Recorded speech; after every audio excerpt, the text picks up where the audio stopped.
When we think about assessment, a lot of things can come to mind. So we want to put ourselves into context a bit when we're connecting it to unit planning and connecting it to the work of helping students improve their performance. So assessments, in terms of unit planning, are nouns. I don't want to come up with a new verb from the skill. I want to have a direct alignment to the skill. So for example, if I said the students had to list the characteristics of a cell, then I would go down into assessment and I would expect to see a list.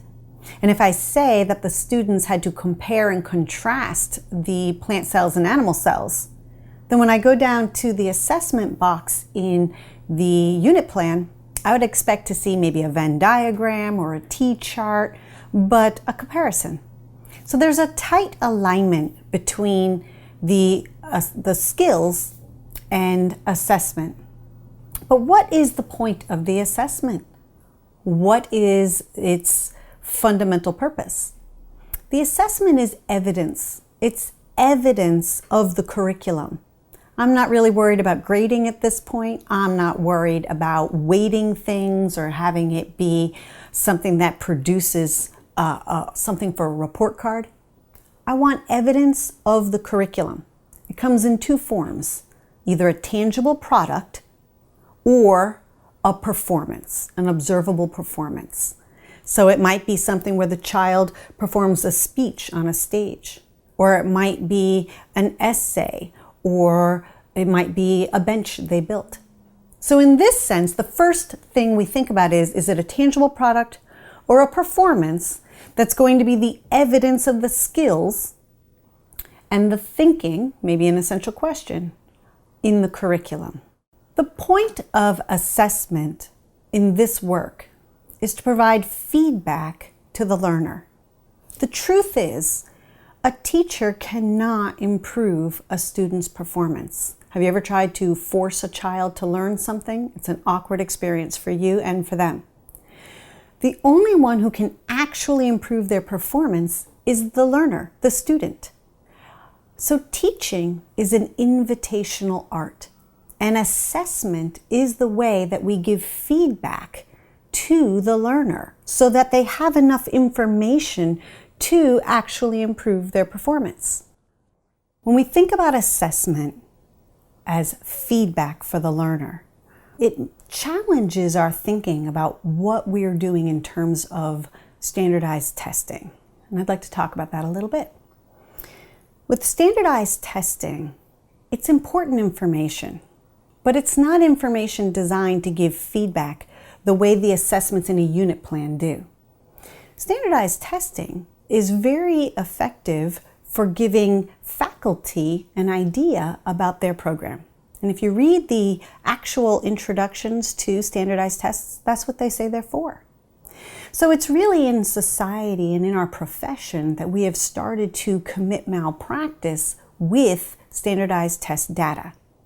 And that's something for us to challenge. So an analogy we use is the idea of, let's say, the medical field. When I go to a doctor, one of the first things a doctor might do is take my temperature.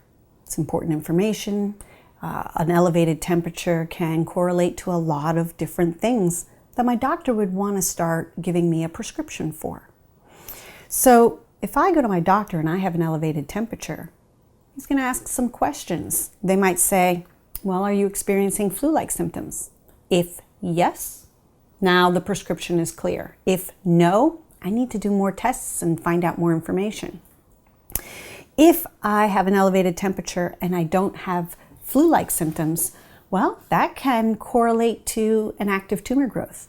So my doctor might say, you know what, I want to go for an MRI. Okay, that's additional information so that they can get a diagnosis and then give me a prescription.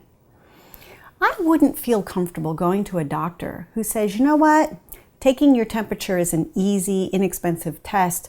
So I'd like to take your temperature. You have an elevated temperature. You're not having flu symptoms.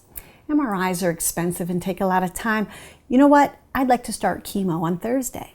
I would feel really uncomfortable with that kind of a knee-jerk response to the temperature data. Similarly, I wouldn't want to go to a doctor who says, you know what, temperatures are overrated, everyone's taking them, I have no faith in them, they're very limited in terms of their data, so I don't take temperatures anymore. I would really like you to take my temperature because it's going to guide you to information or to additional questions that you might want to explore. In this way, standardized tests for education are like a doctor taking your temperature. It gives me an initial gauge so that I can either decide I need to look more at what's going on with this population or with this student, I need more information, or everything seems to be okay and normal in terms of that area. It's only when we do knee-jerk responses and start permanently grouping children by standardized tests, which are a highly reductive event, or evaluating all the teachers or entire schools based on these things. Can you imagine evaluating all the doctors based on how many patients went in with elevated temperatures? This would be an awkward experience. So we really want to right-size it. Standardized tests are good for what they do. It only becomes a problem when we expect them to do things they weren't designed to do.